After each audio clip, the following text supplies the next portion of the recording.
Okay.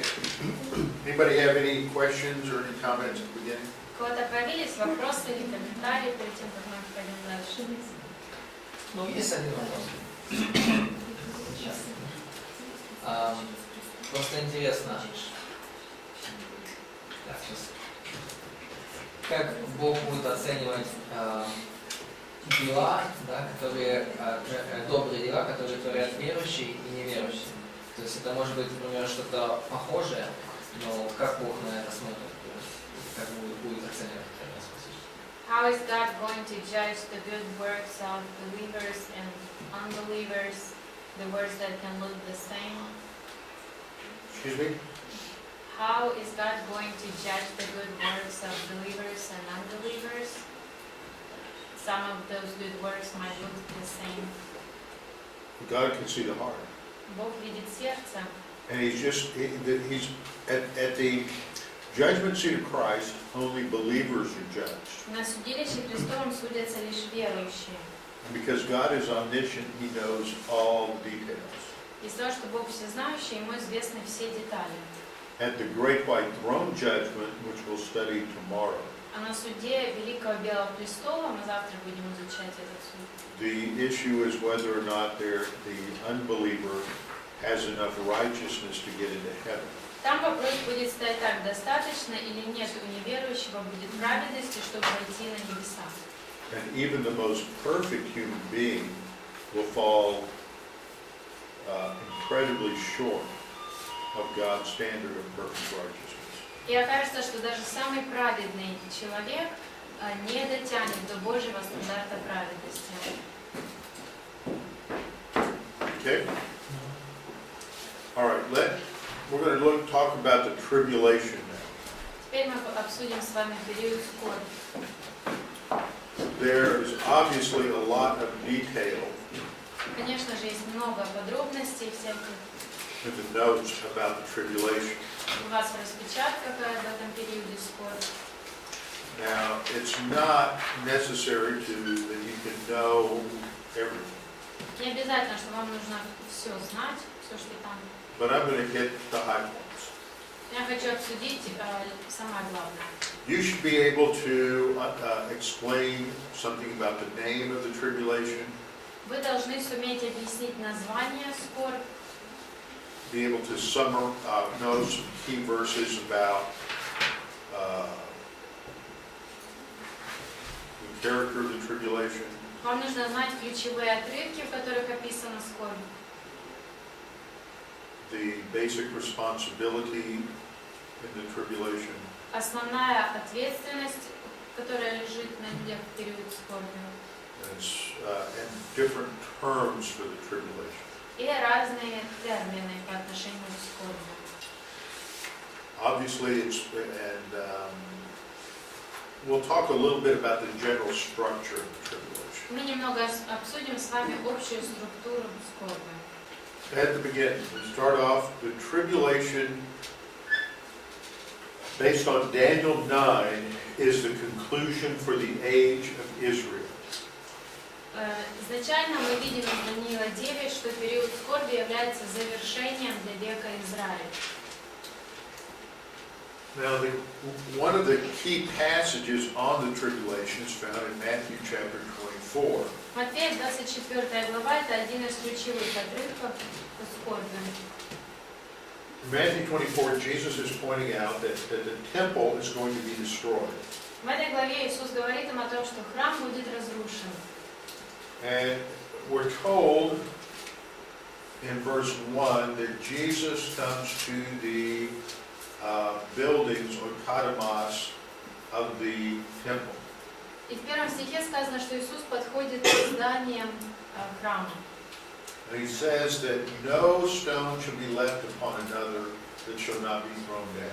И говорит, что камня на камне не останется, который не был бы разрушен. Now, some people have asked me about things like the Western Wall. И некоторые люди спрашивают меня о таком, о западной стене. Wasn't that part of the temple? Это была часть храма. Because you still have stones that are on top of each other. Потому что там все еще остался кусочек, где камень на камне лежит. And that really wasn't part of the temple. На самом деле эта стена не была частью храма. When, it's not one of the buildings of the temple. Она не была одним из зданий храма. When Herod was completely rebuilding the temple, Когда Ирод полностью отстраивал храм, he laid a new foundation он заложил on the новое Temple Mount. основание на горе храмовой. And what he had to do was build up a huge platform on top of Mount Moriah. И ему пришлось заложить большое основание на вершине горы In order to bear the weight of the temple. для того, чтобы это основание смогло выдержать весь вес. So they brought in all of this dirt to enlarge the temple precinct. И так они принесли всю эту землю для того, чтобы подкрепить основание под храмом, который был. And then in order to hold all of this in place, he built a retaining wall around the temple area. И затем, чтобы всю эту структуру сдерживать, поддержать, он выстроил еще одну стену вокруг этой всей территории. The western wall is simply the remains of that holding wall. И западная стена – это остатки как раз вот этой окружающей стены, поддерживающей стены. Now, as Jesus gives an answer, as Jesus is there, the disciples say, "When will these things be, and what is the sign of your coming?" И когда там Иисус находится, и ученики его спрашивают, когда это будет, какой признак твоего пришествия? The word there is for coming, in verse 3, tell us, parousias. И слово «пришествие» в греческом «парусиас». Now, under the category of the rapture, I listed several words that are used to describe the rapture. И там, где у вас в теме восхищения есть пункт 1, я перечислил несколько слов, терминов о And восхищении. this is not a technical word for the rapture or the second coming.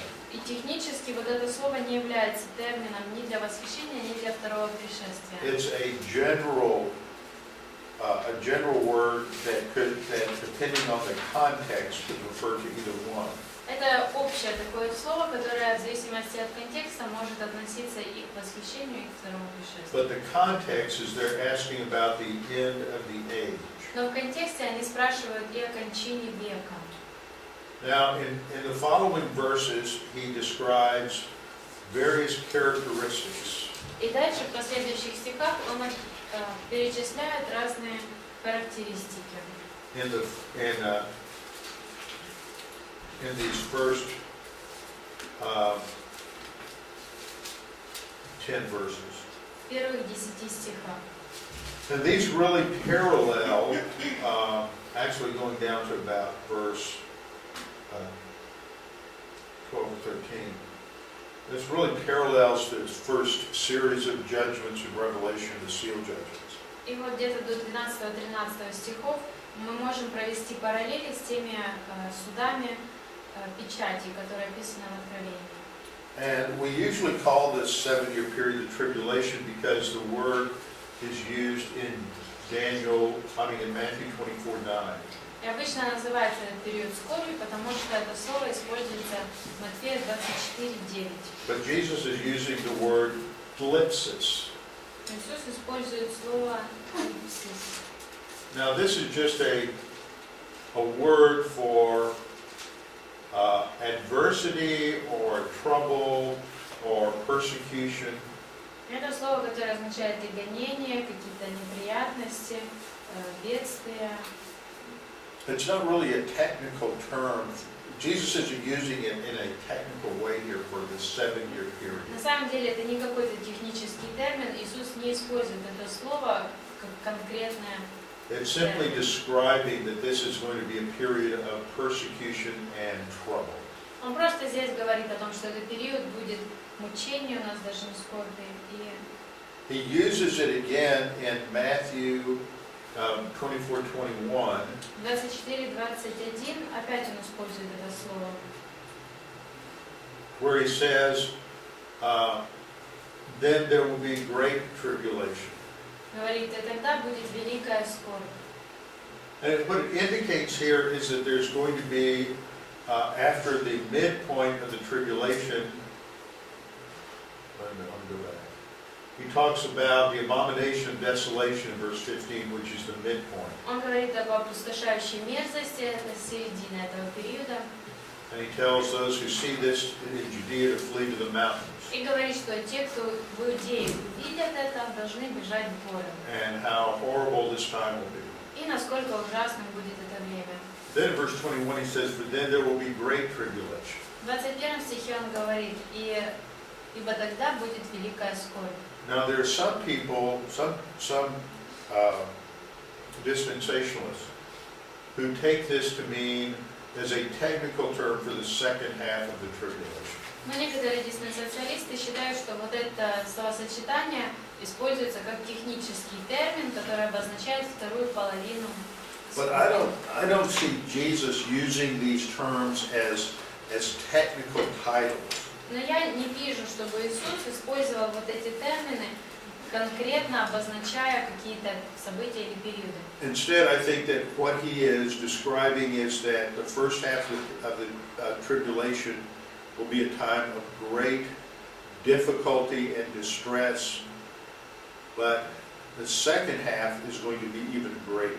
Я думаю, что он здесь просто говорит о том, что первая половина этого периода будет временем больших трудностей, бедствий, а вторая половина будет еще хуже. And the reason I say that is because in Revelation 7:14, И я так считаю, потому что в Откровении 7:14 we also have a use of this description of the Great Tribulation.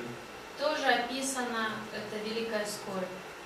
And because of this, Слова великая скорбь. people who take that term as a technical term for the second half of the tribulation, I think it causes them to have real problems putting together the chronological events of the tribulation. Из этого, мне кажется, для тех, кто считает, что все-таки это технический термин, и так используется это слово там, для них тогда появляется проблема в том, как сопоставить хронологию событий периода скорби. And here I think it's just talking about those who were martyred during the first series of judgments in the seal judgments. Здесь говорится о тех, кто были замучены во время, убиты во время судов, первой серии судов. So it's just a description of intense oppression and persecution. Итак, здесь просто говорится о том, что усилится и будет намного сильнее гонение и бедствие. Now there are some people also that, in order to avoid this kind of a problem with the name, would prefer to call the tribulation Daniel's 70th week. И некоторые просто избегают всего этого разговора о терминах и называют этот период 70-я седьмина Даниила. Just to make it clear that what we're describing by the term tribulation is this 7-year period at the end of Daniel's prophecy. Чтобы точно все понимали, что мы говорим именно об этой последней седьмине из пророчеств Даниила. Now, the next point, we look at various summaries of what goes on during the tribulation. Дальше у вас рассмотрено, что происходит во время скорби. It's going to be a time of God judging both angels and mankind. Это будет время, когда Бог будет судить и ангелов, и людей. So it's described as a time of unprecedented judgment. Итак, описан этот период периодом непрецедентного суда. A time unlike any other time in human history. Это будет время, не похожее ни на какое другое время во всей истории. A time that has no parallel. Время, которое не похоже ни на что иное. Joel 2:2 says it's a time like there has never been nor will ever be again. И в Иаиля 2 написано, что это будет время, какого не бывало, и после того не будет вновь. And I think we were just there, Matthew 24:21. It's a time of great persecution and oppression, such as has not been since the beginning of the world, nor ever shall be. То есть это будет время настолько сильных гонений, давления, которого еще не было от начала мира и дня. So God is bringing a full force of judgment upon rebellious humanity. Итак, Бог в полной силе осуществляет суд над восставшим человечеством. So it's described as having a series of just global catastrophes. И в описании перечислена целая череда глобальных катастроф, A time of lawlessness, время беззакония, a time of demonic activity, время, когда будет демоническая активность, but also a time of delusion and deception. и также это будет время заблуждения и обмана. Under point 6, it lists some of the reasons why there's so much deception. В 6 пункте у вас перечислены причины, почему так много обмана. And all of these come out of 2 Thessalonians chapter 2. Все эти причины основаны на 2 Фессалоникийцам 2 главе. 2 Thessalonians 2 is one of the great chapters describing the tribulation period. И как раз вот эта 2 глава 2 Фессалоникийцам очень хорошо описывает события. We're told about the Antichrist, but here he's called the man of sin, the son of perdition. Здесь нам описан Антихрист, но здесь он назван человек греха. And that there is a religious component to his reign, that he is going to make himself out to be God and actually sit in the temple of God in Jerusalem to be worshipped as God. И в его правлении присутствует также и аспект религии. И сказано, что он воссядет сам в святое святых в храме и будет требовать поклонения как Богу. Verse 6 talks about this is a time of restraining. И в 6 стихе сказано, что сейчас время, когда сдерживается. But the one who is restraining, which is the Holy Spirit, is removed at this time. Но тот, кто сдерживает сейчас, в то время будет забран. Verse 7, he who now restrains will do so until he is taken out of the way. 7 стих, пока не будет взят от среды, удерживающий теперь. And I believe this is talking about the ministry of the Holy Spirit who will no longer restrain sin and evil. Я считаю, что здесь речь идет о Духе Святом, который больше не будет сдерживать зло и грех. And I think this is a time when God is going to allow Satan to have the greatest impact that he can, his last chance to establish his kingdom on the earth. Я думаю, что тем самым Дух Святой позволит сатане использовать все возможные его ресурсы для того, чтобы попытаться в последний раз установить свое царство на земле. And so the Antichrist is pictured as one who is being completely controlled by Satan. И Антихрист здесь представлен тем, кто полностью руководим сатаной. But that it's a time when there is going to be a blinding judgment of God. He will send strong delusion. Но также это будет время, когда Бог пошлет на людей сильное заблуждение. But it's not just all about judgment. Но не лишь суд является основной чертой этого периода. It is also about God's grace. Этот период также касается и Божьей благодати. In Revelation 7, В Откровении 7 we're told about 144,000 from the tribes of Israel that are sealed or protected. там сказано о 144 тысяч. I believe these are 144,000 Jews that will be saved after the tribulation begins. 144 тысячи запечатанных. Я считаю, что это будут евреи, которые уверуют. And that they will be responsible for taking the gospel throughout the whole world. И что на них будет лежать ответственность распространить Евангелие по всему миру. Now what's interesting is that you have a lot of different numbers in the book of Revelation. Что интересно, это то, что в книге Откровения есть много разных чисел. Later on in Revelation 10 it talks about the 200 million demons that are bound under the Euphrates. Дальше в 8 главе, в общем, после 7 там сказано о 200 тысячах демонов, которые связаны у реки Ефрат. 200 million is an enormous number. 200 миллионов. Это очень огромное число. We talk about 144,000 Jews that are saved. И мы также с вами уже обсудили 144 тысячи евреев спасенных. But in verse 9 we read that John sees a huge multitude which no one can number.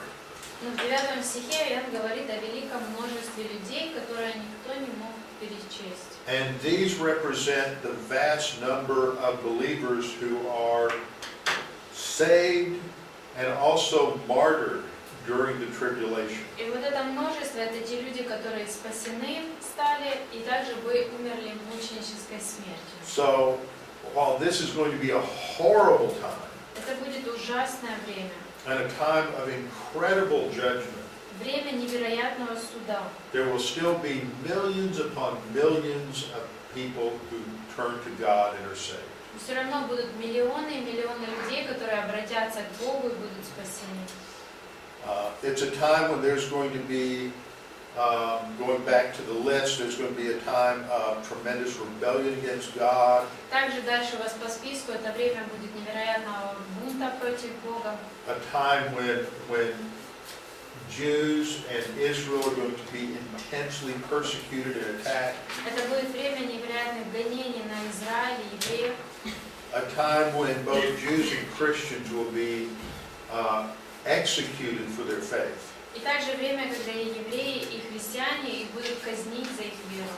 But it is this time of just an unprecedented evangelism. Это будет время непрецедентного благовествования тоже. Okay, so that list that you have of the 14 different characteristics Итак, вот этот список из 14 характеристик help us understand how profoundly horrible this time is going to be. помогает нам увидеть, насколько же ужасным будет этот период времени. Now, there is a basic test in this age. И в этот век будет испытание основное для жизни. And in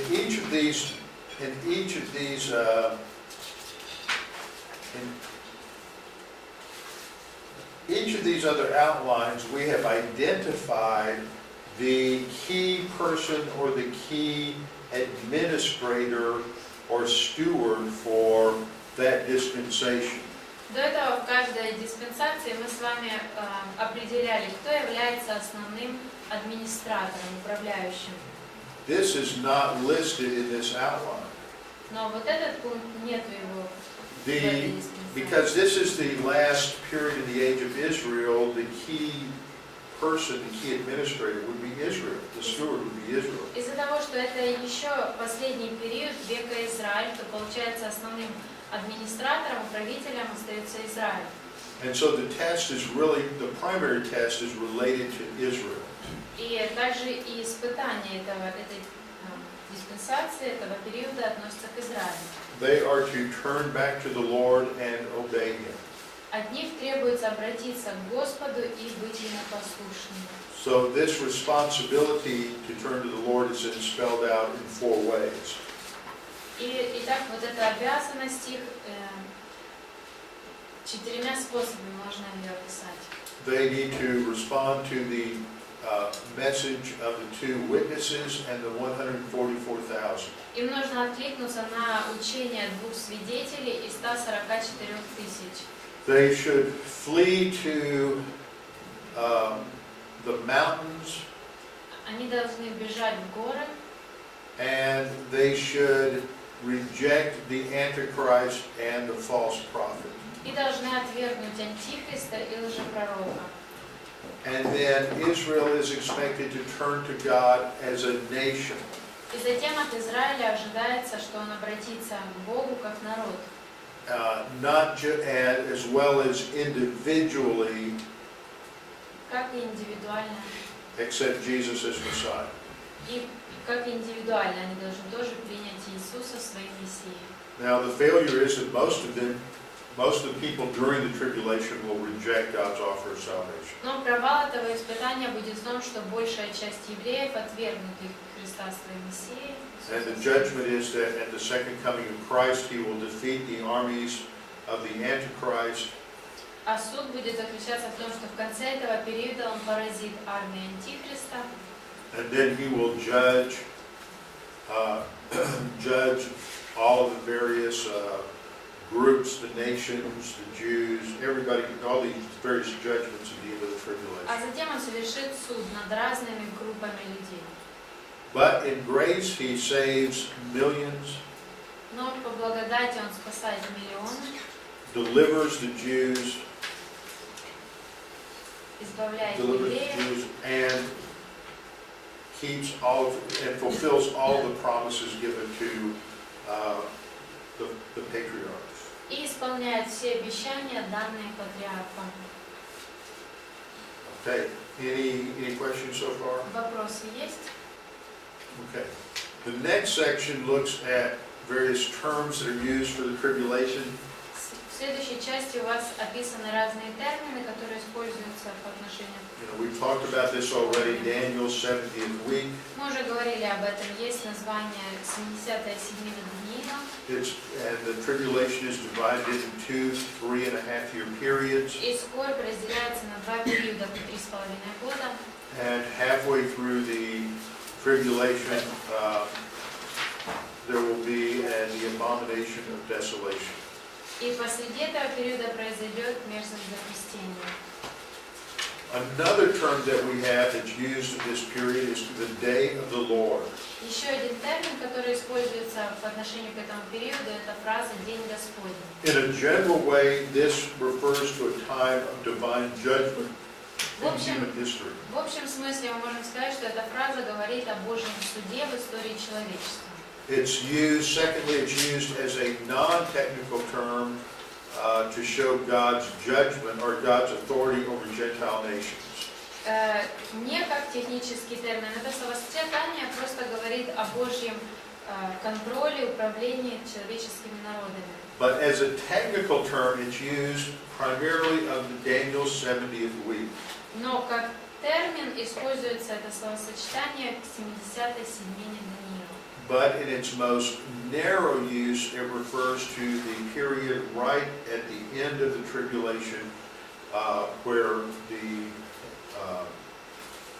all of the events related to the campaign of Armageddon take place. Но если еще больше сузить, то относится он еще и конкретней также и к самому концу периода скорбь, когда происходит последняя окончательная битва.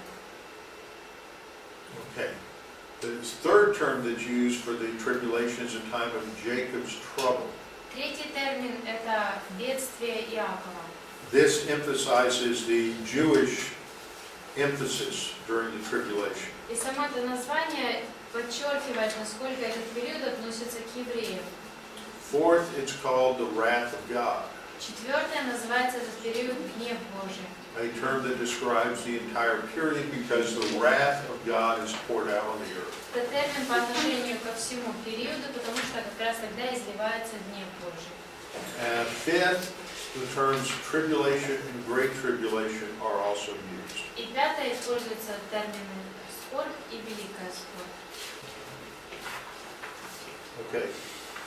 Then we come to the next point, which is the beginning of the length of the tribulation, И следующий пункт это сколько будет длиться период скорби. which is 7 years. Длиться он будет 7 лет. And this 7-year period is divided then into 2 3.5-year periods. И этот 7-летний период разделен на две части по 3,5 года. Okay, we'll look at, then the next section looks at the key people during the tribulation. Следующая часть это основные люди периода скорби.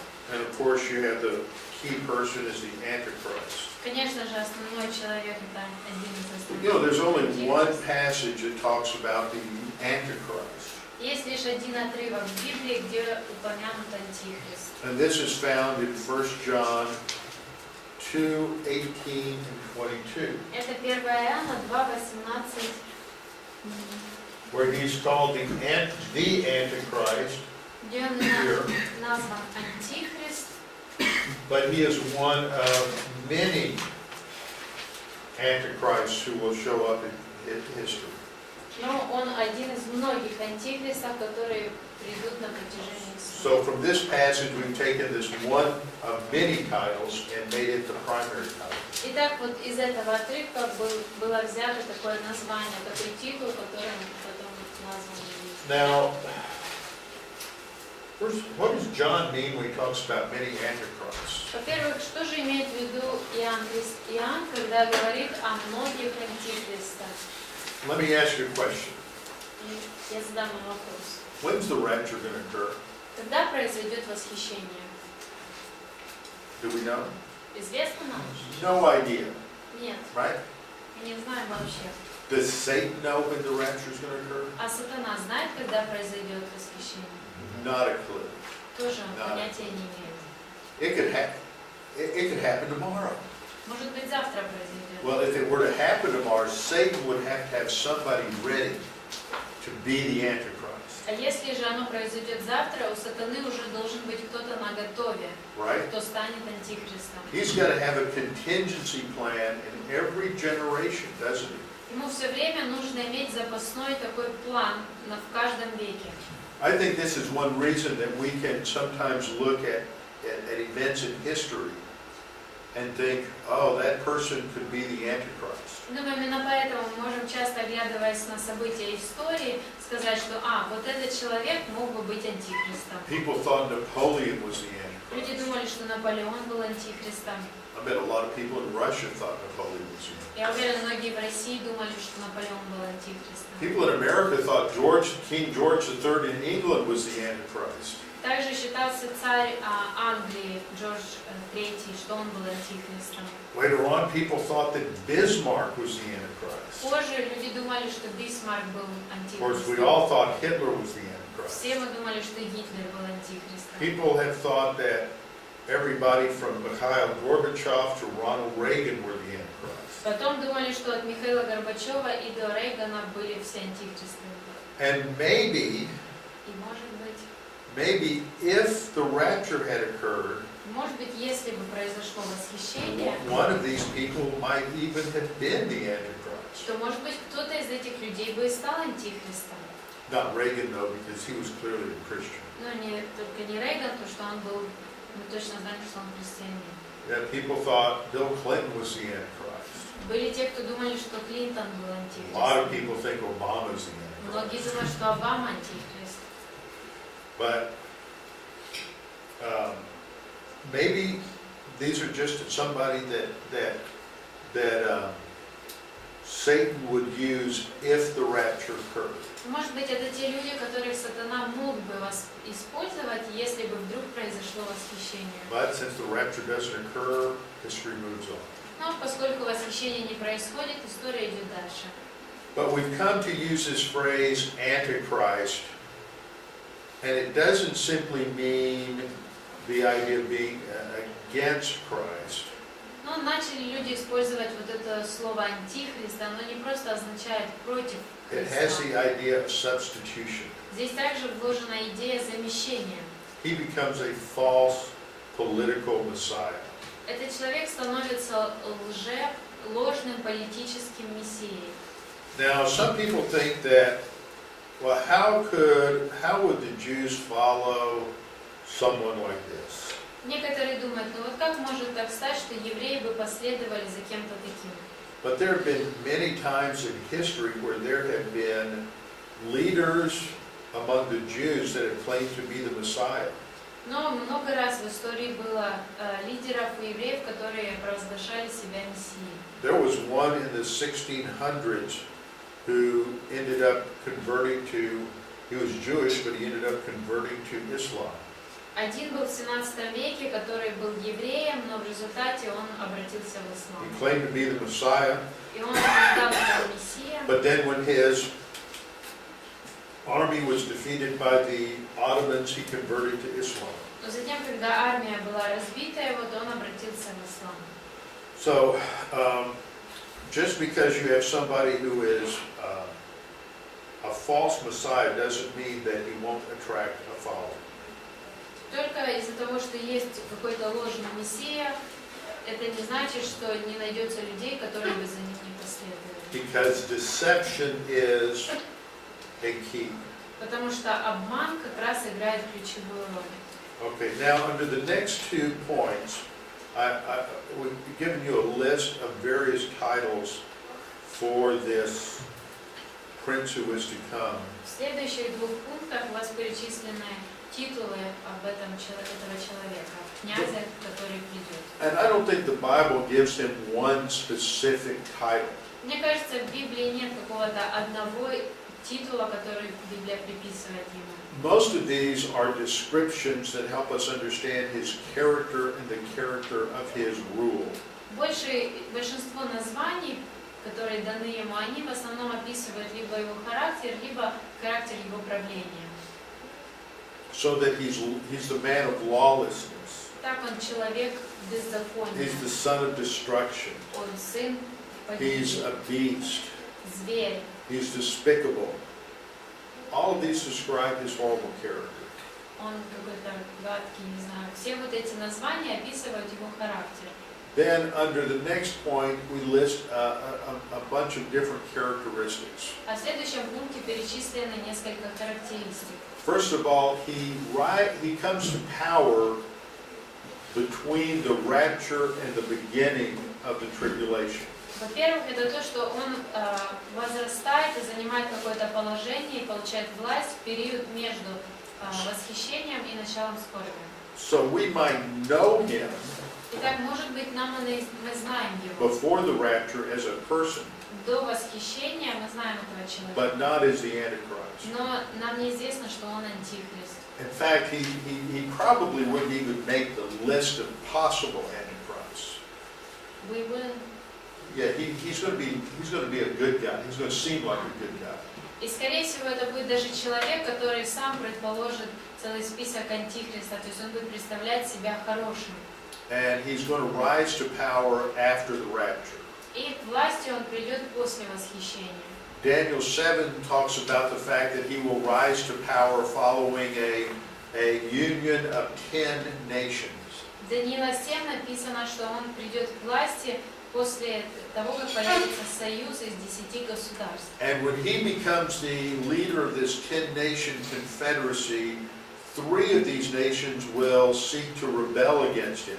И когда он станет лидером этой конфедерации из 10 государств, 3 государства попытаются восстать против него. And he will suppress them by violence. И он подавит их насилием. And the only way that people will truly know who he is he enters into this peace treaty with Israel. Единственное, как люди смогут узнать, кто он на самом деле, это по этому союзу, договору, в который он вступит с Израилем. And he becomes personally indwelt by Satan. И он становится напрямую, сатана, в общем, будет обитать в нем. So, in the period of the tribulation, you see his rise to power during the first half of the tribulation. Итак, за этот период мы видим, как он за время первой половины возрастает в своей власти. And then I believe in the second half he begins to consolidate his power, but it begins to fall apart. А во второй половине я считаю, что он начинает консолидировать свои силы, но начинает распадаться его. Now, many people ask if he is going to be a Jew or a Gentile. И некоторые люди задают вопрос, будет он евреем или язычником. And there are 4 reasons I think he's a Gentile. И есть 4 причины, по которым мне кажется, что он будет язычником. First of all, he's the person in the Old Testament that depicts him is a Gentile. Во-первых, человек в Ветхом Завете, который That's, What do you mean that he depicts him? that's Antiochus Epiphanes. Человек, который отображает его в Ветхом Завете, это Антиох Эпифан. And then, in terms of the imagery, he comes out of the sea. И также те образы, которыми он описан, сказано, что он выходит из моря. There are two beasts in Revelation 13. One comes from the sea and one comes from the water. One comes from the land. В Откровении 13 главе есть два зверя. Один выходит из моря, другой выходит из земли. And he comes out of the sea. Он выходит из моря. Third reason, he's in the period that is still referred to as the times of the Gentiles. Третье это то, что он относится к временам язычников. So he's the last of the Gentile rulers that will dominate Jerusalem. То есть он станет последним языческим правителем, который будет доминировать над Иерусалимом, владычествовать в Иерусалиме. And then Daniel 9:26 indicates that he is of the same people who destroyed the second temple. И затем в Даниила 9 главе написано, что он принадлежит тому же народу, который разрушит второй храм.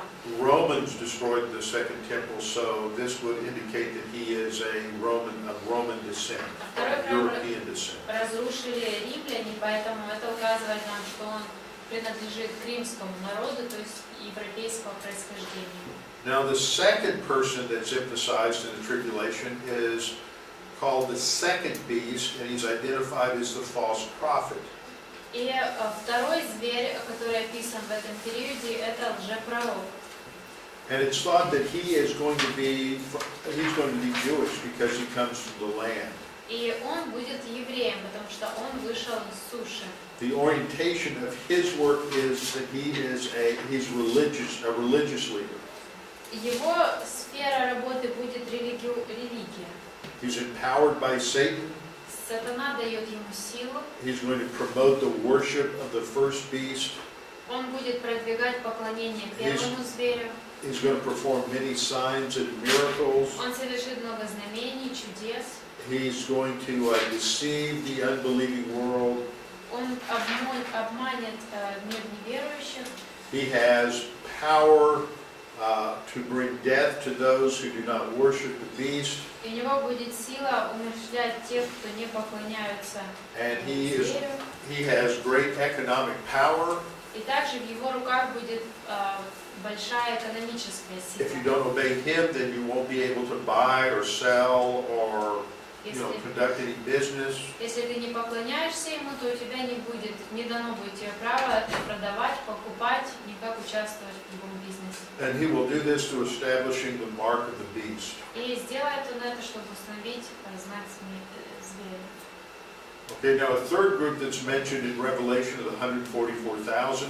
Следующая группа в Откровении упомянута 144 тысячи.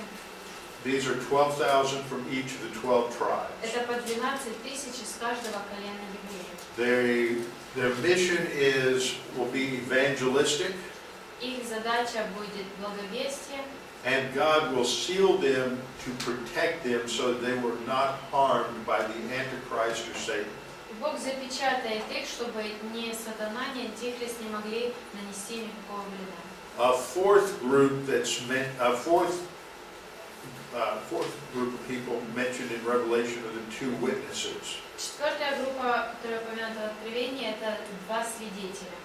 Often they are identified as either Elijah or Moses or possibly Enoch. Часто их называют, что это будет или Моисей, или Енох, или Илия. But that is only because their ministries are very similar to those of Moses and Elijah. Но это только потому, что их служения будут похожи на служение Моисея и Илии. I don't think this is a resurrected Moses or Elijah. Я не думаю, что это будет воскресший Моисей или Илия. But I think they are two prophets that will be raised up, and their ministry will be very similar to that of Moses and Elijah. Но мне кажется, что Бог поднимет этих двух пророков, и их служение будет очень похоже на служение Моисея. And God will protect them during the first half of the tribulation. И на протяжении первой половины скорби Бог будет защищать их. And I believe that just after the abomination of desolation, they will be executed by the Antichrist. Мне кажется, сразу же после опустошающей мерзости Антихрист казнит их, And then God will raise them from the dead and take them to heaven. а затем Бог воскресит их из мертвых и заберет на небеса. And they are the last true messengers of grace to the tribulation world. И они станут последними двумя посланниками благодати этому миру. And after that, everything really gets bad. After they're taken to heaven, everything really gets bad. После того, как они забраны на небеса, все очень сильно становится хуже. Okay, now the next part of this, of the notes, focuses on the overall structure Дальше у вас общая of the структура tribulation. скорби. So let's break down, and then we'll come back Давайте and сейчас we'll сделаем перерыв.